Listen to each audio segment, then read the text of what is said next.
બુટલેગરની ચાલાકી પર ગરબાડા પોલીસ પડી ભારે. ચંદલા ગામેથી રેતીની આડમાં લઈ જવાતો વિદેશી દારૂનો જથ્થો ઝડપી પાડ્યો. ગરબાડા ડીવાયએસપી એમ કે સ્વામી દ્વારા પ્રોહિબિશન હેઠળ થતી હેરાફેરી અટકાવવા તેમજ ગેરકાયદેસર પ્રવૃત્તિ. તો હાલો મિત્રો, જય આદિવાસી, જય જોહાર. કેમ છો? બધા મજામાં હશો?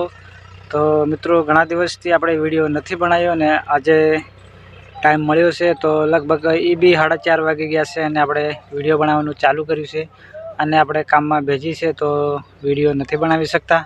પણ આજે ટાઈમ મળ્યો છે તો આપણે વિડીયો બનાવ્યો. તો ચાલો આપણે જે વાત કરવાના છે એમાં વધારે મોડું ના કરીએ અને ફટાફટ આપણે વાત કરી લઈએ. અને વિડીયો તમે જોજો, તમને હું 2 ક્લિપ બતાવવાનો છું તો તમે જોજો.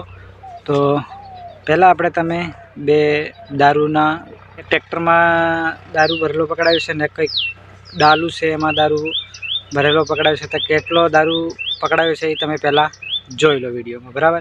પછી આપણે વાત કરીએ. બુટલેગરની ચાલાકી પર ગરબાડા પોલીસ પડી ભારે. ચંદલા ગામેથી રેતીની આડમાં લઈ જવાતો વિદેશી દારૂનો જથ્થો ઝડપી પાડ્યો. ગરબાડા પોલીસ મથકના પીઆઈ SM રાદડિયાના માર્ગદર્શન હેઠળ ગરબાડા પોલીસની ટીમ પેટ્રોલિંગમાં હતી. તે દરમિયાન ગરબાડા પોલીસને ખાનગી રાહે બાતમી મળી હતી કે ચંદલા ગામે બુટલેગર નવો કિમિયો અજમાવીને મધ્યપ્રદેશમાંથી વિદેશી દારૂનો જથ્થો ટ્રેક્ટરમાં રેતીની નીચે સંતાડી ગુજરાતમાં લાવે છે. જે બાતમીના આધારે ગરબાડા પોલીસે વોચ ગોઠવી હતી. પોલીસે બાતમીવાળો ટ્રેક્ટર આવતા તેને રોકી તેની તલાશી લીધી હતી, જેમાં પોલીસે રેતીની નીચેથી વિદેશી દારૂનો જથ્થો ભરેલો જોવા મળ્યો હતો. પોલીસે ટ્રેક્ટર ગરબાડા પોલીસ મથકે લાવી રેતી ખાલી કરતા તેની નીચેથી વિદેશી દારૂનો જથ્થો મળી આવ્યો હતો. પોલીસે ટ્રોલીમાંથી 2,28,000નો મુદ્દામાલ તેમજ 4 લાખ રૂપિયાનું ટ્રેક્ટર મળી કુલ ₹6,28,000નો મુદ્દામાલ જપ્ત કર્યો હતો અને મધ્યપ્રદેશના બુટલેગર કૈલાસભાઈ મગનભાઈ માવીને ઝડપી પાડી તેની સામે ગુનો નોંધી કાયદેસરની કાર્યવાહી છે તે હાથ ધરી હતી. ગરબાડા ડીવાયએસપી એમ કે સ્વામી દ્વારા પ્રોહિબિશન હેઠળ થતી હેરાફેરી અટકાવવા તેમજ ગેરકાયદેસર પ્રવૃત્તિને નિરસ્ત નાબૂદ કરવા કડક સૂચનાઓ અને માર્ગદર્શન આપવામાં આવ્યું હતું. તે અન્વયે ગરબાડા પોલીસ સ્ટેશનના PI SM Radadiya, ASI Shailesh Amaliyar તથા પોલીસ સ્ટાફ પેટ્રોલિંગમાં હતા. તે દરમિયાન ગાંગડા ગામ વિસ્તારમાં શંકાસ્પદ પિકઅપ ગાડીની તપાસ કરતા ઇંગ્લિશ દારૂ અને ટીન બિયરની કુલ 3600 બોટલો મળી આવી હતી, જેની અંદાજિત કિંમત ₹6,84,000 ગણવામાં આવી છે. પોલીસે સ્થળ પર જ કાર્યવાહી કરી ₹6,84,000નો વિદેશીનો દારૂનો જથ્થો, 3 લાખની કિંમતની પિકઅપ 4 વ્હીલ ગાડી તથા 2 લાખનો એક મોબાઈલ ફોન મળી કુલ 9,86,000નો મુદ્દામાલ કબજે કર્યો હતો.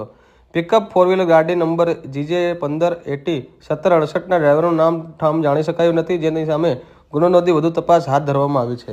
તો મિત્રો, બુટલેગરો કેવા આઈડિયાદાર છે કે ટ્રેક્ટરમાં દારૂ ભરી અને રેતી ઉપર નાખીને મધ્યપ્રદેશમાંથી લાયા ગુજરાતમાં. તો પોલીસવાળાએ એ પકડી પાડ્યો તો બહુ સારું કહેવાય. પોલીસવાળાએ પકડ્યો તો બસ હું એમ જ કહેવા માગું છું પોલીસવાળા સાહેબોને કે આવી જ રીતે આગળ પકડતા રહો, કારણ કે આવા હરેક સાધનોએ તલાશી લેવી જોઈએ અને દારૂ પકડાવવો જોઈએ. તો આપણે કોઈ ઉપર ખોટો વિડીયો નથી બનાવતા, પણ આ વિડીયો બુટલેગરોને તો ખોટો જ લાગશે. તો આપણે કોઈ વિરોધ માટે નથી બનાવતા, પણ ખરેખર આપણા દારૂ પીવાને લોકો બરબાદ થાય છે. તો એના માટે હું કહું છું કે દારૂ ખરેખર બંધ થઈ જવો જોઈએ. તો તમારું શું કહેવું છે? તો મિત્રો, તમે 2 ક્લિપો જોવી જ હશે અને 2 ક્લિપોમાં અલગ ક્લિપોમાં એક ટ્રેક્ટરમાં રેતી પહેલાં દારૂ ભરી અને પછી ઉપર રેતી નાખી એટલે કોઈ જાણે કે રેતી ભરેલી, અને બીજા દીપક ડાલામાં દારૂ ભરેલો છે. તો મિત્રો, મારું એમ જ કહેવું છે કે ગુજરાતમાં દારૂ બંધ નથી કરાવતા અને DJ બંધ કરાવે છે અમુક ગામડોમાં. તો મારું એમ જ કહેવું છે કે પહેલાં દારૂ બંધ કરાવો અને પછી DJ બંધ કરાવો. જો DJ નુકસાન કરે છે કે પછી દારૂ માણસને નુકસાન કરે છે એ આપણે તમે મને કમેન્ટ કરીને બતાવજો મિત્રો. ખરેખર આ સાચું છે કે ખોટું છે મારી વાત? તો તમને યોગ લાગે મગજમાં તો મને કમેન્ટ કરીને બતાવજો કે હું સાચો છું કે મારી વાત ખોટી છે ખાસી છે. તમે મને કમેન્ટ કરીને જણાવજો. તો ખરેખર DJ બંધ થવું જોઈએ કે દારૂ બંધ થવો જોઈએ આપણા ગુજરાતની અંદરમાં? તો મને કમેન્ટ કરીને બતાવજો. અને મારો વિડીયો તમને સારો લાગ્યો હોય તો મને સબસ્ક્રાઈબ કરી લેજો મારી ચેનલને, અને લાઈક, શેર, સબસ્ક્રાઈબ કરજો, કમેન્ટ કરજો. કમેન્ટ કરવાનું તો ભૂલતા જ નહીં. અને વિડીયો બનાવવામાં બહુ મહેનત લાગે છે મિત્રો, તો સબસ્ક્રાઈબ કર્યા વગર ના જતા.